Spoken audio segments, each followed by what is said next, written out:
Goddess of Science Physics, and I'm Mrs. Bolden, and today we're going to do some free body diagram exemplars.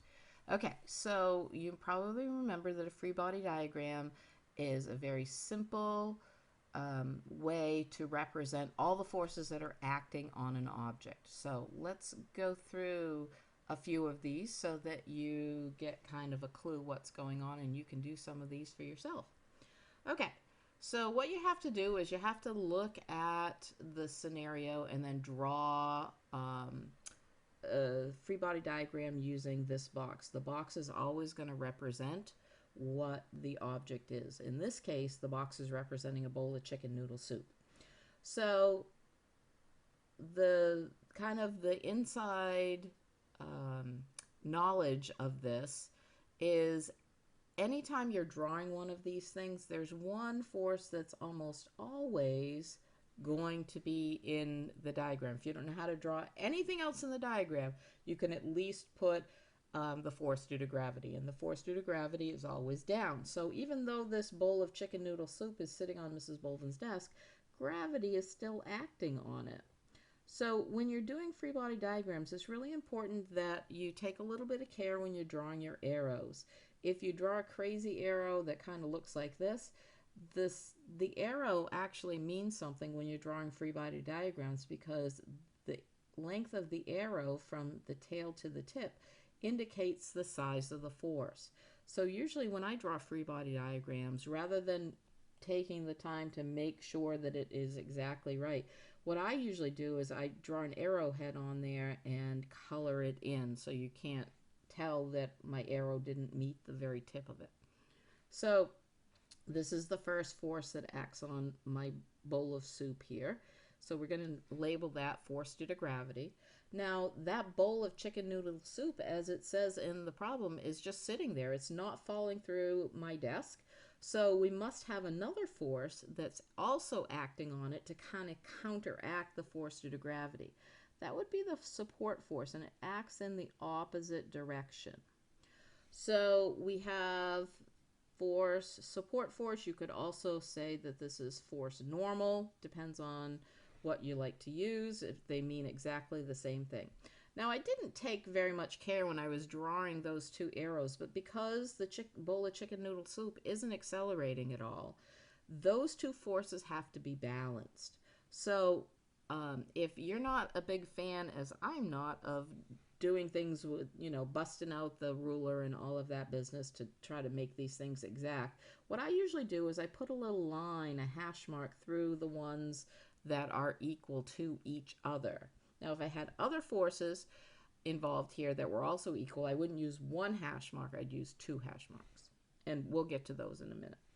Okay, so the next one is a little red wagon's being pushed to the right on a friction-free surface. Okay, so where do we start? We always start with the force due to gravity, so we're going to draw that in there. Force due to gravity. Is it falling through the surface? No, it doesn't say that it is, so we know that there's going to be a support force here. So let's draw that in there. And we also know that there's no movement or acceleration in either of those directions, so they have to be equal. Now, the little red wagon is pushed to the right, so we must apply a force here to the right, and it doesn't really matter how big it is. I made mine a little bit probably bigger than it needed to be. That's force applied going to the right. Okay, so it says it's a, oops, sorry about that. Didn't mean to rock your world there. It's a friction-free surface, so we don't have to worry about any friction there. So that the movement is to the right. Okay, the next one is Timon is sitting in a little tyke's vehicle that's being pushed to the left by Pumbaa. They're on a flat spot in the African savanna.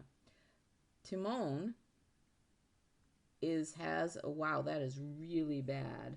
Let's get rid of that is, has a constant speed. Okay, so Timon and Pumbaa in their little tykes thing here. We know they're on Earth, so we know that there's a force due to gravity. We also know that there's a support force because Timon is not falling through the surface of the Earth. It was a really crappy arrow that I just drew there. Okay, and we also know that those are equal. they're on a flat spot in the savannah, and Pumbaa is pushing Timon to the left. So let's do a force applied here to the left. This is force applied. And there's probably going to be, there is going to be some friction when you're talking about the African savanna. You know, it's a rough environment.